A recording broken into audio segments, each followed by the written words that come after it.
I've never had the issue of playing and being nervous, really. Like, I know what I'm gonna do. I know I'm gonna execute what I'm gonna do. I'm gonna do it, you know. Like. What's up, everybody? It is your girl Symone Titania Major, and you are back for another episode of the Indie Seat.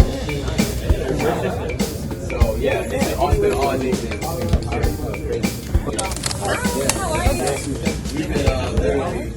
Today I have a very special guest, and his name is Richy B. Richy B, how are you?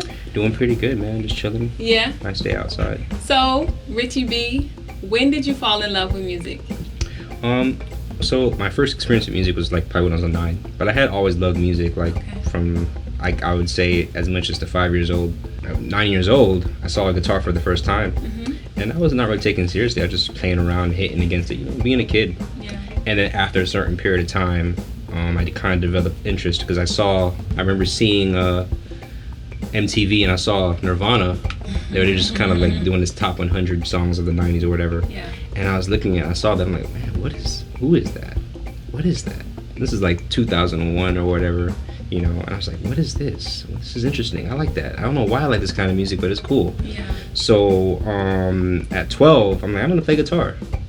And I literally had like a chord book, and I was just looking at all these chords, and I was like, damn, this is overwhelming, but I'm gonna try to learn all this in one day. In one day? I tried, and it's impossible. So I got really frustrated, and I threw the book to the side, and then like 3 years passed. Okay.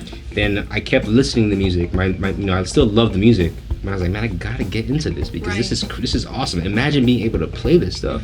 This has to be a crazy feeling. So when I was 15, I think it was like 14, 15, like in 9th grade, I was like, all right, I'm gonna learn.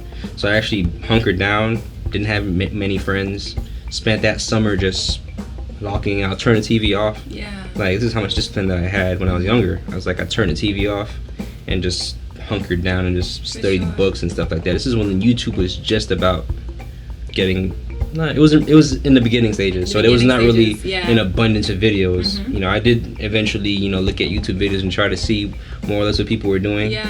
You know, so yeah, man, did all that, and you know, that's what got me started learning guitar for that, you know, that summer, and that's how I met, you know, a lot of my friends. For sure. And it's incredible that you brought that aspect of creating up as a musician, rather, the discipline aspect of it, because that's something that a lot of people don't talk about. Do you still find yourself developing as an artist? Do you still feel like you need to have this source of discipline to learn new things, or to kind of stay not relevant, but you know, sharp for your performances and your studio settings? Definitely, one thing you don't want to do when you go on stage is be ill prepared, or going to the studio, you definitely want to be prepared. You know, always be sharp, always be, you know, because sometimes you got to find a balance between creating music and kind of practicing your individual instrument a lot of times. So I definitely try to find ways to remain sharp. But it's kind of weird for me because I feel like I'm more disciplined when I was a kid than I am as an adult sometimes. I don't know if it's an attention span thing, but I try my hardest to kind of focus and try to do things, you know, take it one song at a time, not having not recording, try to record 5 songs in a day, just kind of taking my time with it. You understand what I'm saying? But the preparation is definitely, that aspect is still there. Like, I still try my hardest. Like, if I'm gonna perform in front of a crowd, I try to make sure I'm ready. You know, I never really get nervous. I'm only ever nervous if I don't know what I'm doing. That's when I get nervous. But if I know what I'm doing, then you're confident. I'm confident. Like, I've never had the issue of playing and being nervous, really. Like, I know what I'm gonna do. I know I'm gonna execute what I'm gonna do. I'm gonna do it, you know? Like, so that's how that works. Yeah. And as a musician here in Miami, do you play a lot with other artists, or is it typically you go out and it's just your music? For me, it's been more so, I think I'm kind of transitioning and trying to do the individual thing now. Okay. Before, it's always been me being in bands or me being a sideman, which, you know, like, that's fun. Yeah. It's good, but you get to a point where you're like, I want to do my own thing. Right, absolutely. And, you know, I even try to convince some of my friends to do it. I have this one guy, a friend of mine, he refuses to get into creating music. He'll only create if he's in a group. But he won't do it as an individual. I could never understand it. But I mean, you're at a point now where you're like, I want to be able to create. Yeah, I love creating music. Why does it make you? Is there something inside of you that sparks a light? And just like, I need to create. Do you feel better? Or? I think I tell somebody this, like, it always meant so much more to me if somebody told me, hey, I love your guitar playing, but it meant so much more to me than someone said, I love your song. Because a song is timeless. That thing, it can transcend time. Creating a song is a beautiful thing. Like you were involved in every aspect of the creative process. You understand what I'm saying? It's just like, if you're just a musician, it's just like, I guess it's fun if you love being that, but I love the whole thing, man. Like when I listen to music for everything. Yeah. Not just for a guitar. Like, it's weird. So then, what do you see for your music in the future? Do you see yourself creating or recording an album, or do you see yourself? What I have in the works right now, just trying to do singles right now and feature singers on them. You know what I'm saying? It's kind of like a Mark Ronson kind of role with the Richy B stuff, and I have some other projects on the way too. But right now it's just single driven stuff. Like there's gonna be more songs like Margarine, more of that vibey stuff. That music is very fun to produce. I really enjoy it. Yeah, that's good. Yeah, Margarine is a great song. Yeah. A really good vibe. I always play it. I think every nice other summer morning vibe. for sure. Yeah, nice summer vibe. Yeah. And here in Miami it's always summer. What is that process for you in creating content for IG? Do you say, okay, 2021 is coming up, this is going to be my plan for the year? Or you're like, oh, okay, today is Monday and I'm just going to go outside and take a photo and post it? Do you have intention when you post, or is it just a thing to stay engaged when it's you all can? Spontaneous. Spontaneous. When I back, I think a year ago or 2 years ago, I would always just have ideas to just to post stuff. I'd always be like, oh, I want to do this song. Oh, let's just do this. Oh, let's do this. But now it's been more methodical. Now it's been more like this year's been more methodical. Like it's like all these you've been seeing and stuff. Like it's been really like this last one that I did with my friend Paul Morris, an amazing singer. He's awesome. I love him. He's so easy to work with. But he's like, we were talking about it. Hey, let's try to do a video. Like one of your songs. He has a song called Shea Butter, and we did it. And I learned it. We did it. My engineer, whose name is Maurice, a fantastic engineer, by the way. He came, brought his stuff, and these dudes were just so cool. They did it for free, all type of stuff. Like they came in and set everything up. I got the acoustic guitar, and we played, and then we just, got the audio right, got everything right, and then, now it's becoming more so planned. Not just throwing videos up on IG. The visuals is very important. You want to make sure you have a good quality video. So that leads me to believe that Instagram is a marketing source for you as an indie artist? Yeah, if I was not a musician or an artist, I wouldn't do it. You wouldn't be on IG? No. Or would you just post things that you're cooking? I'd maybe just post memes like I'm doing on Facebook.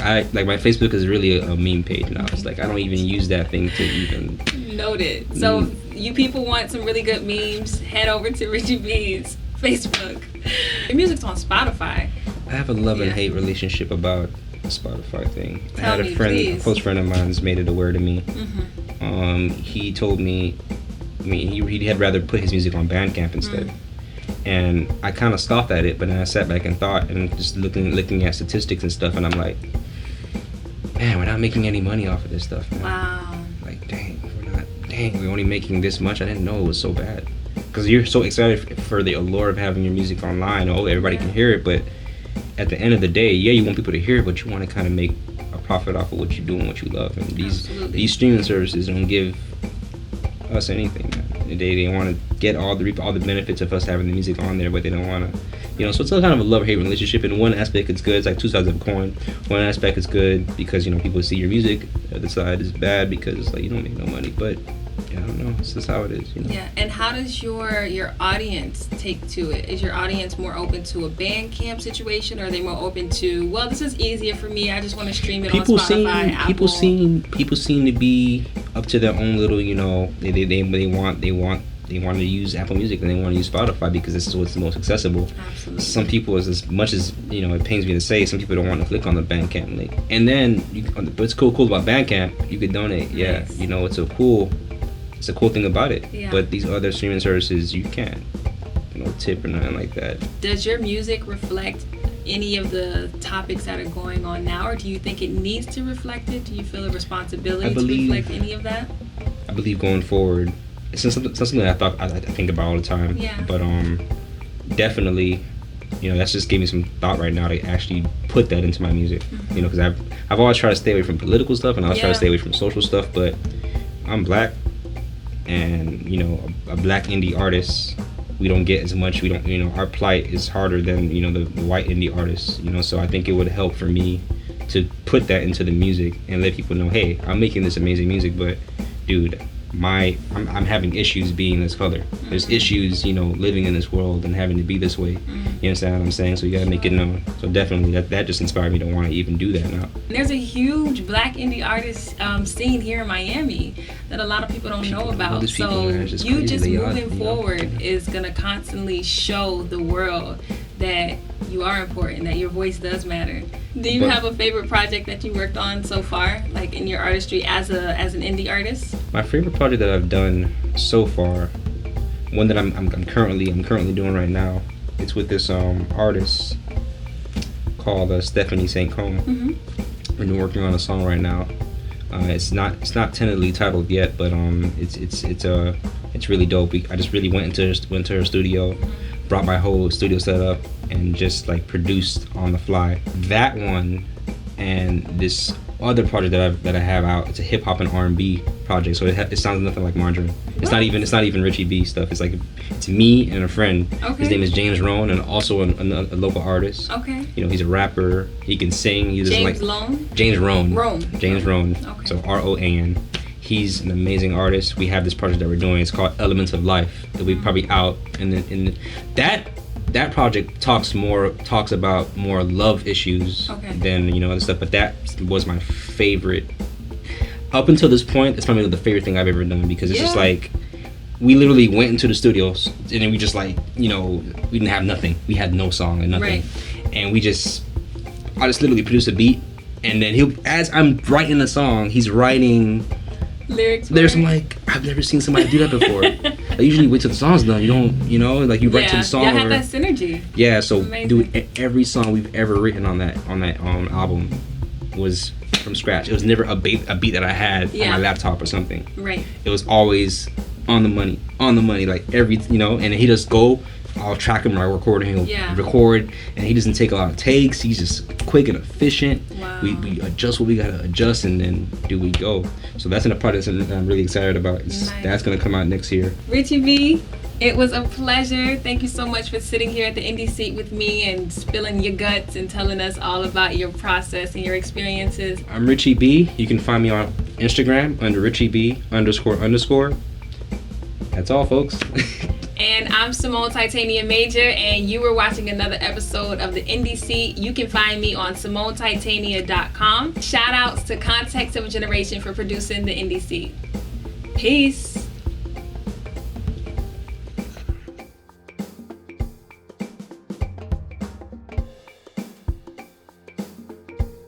So that was The Indie Seat. If you like what you saw and you want to be a partner, or if you want to collaborate with us, even if you're an artist and you want to submit your work, check out our website, contextofageneration.org, or go ahead and submit an email to us at submit@contextofageneration.org. And for all the artists, make sure you put your name, your social media handles, and attach some of your work as well. And for those who are interested in being a partner or collaborating, please email us, and we would love to reach back out. Peace. That was The Indie Seat. Thank you.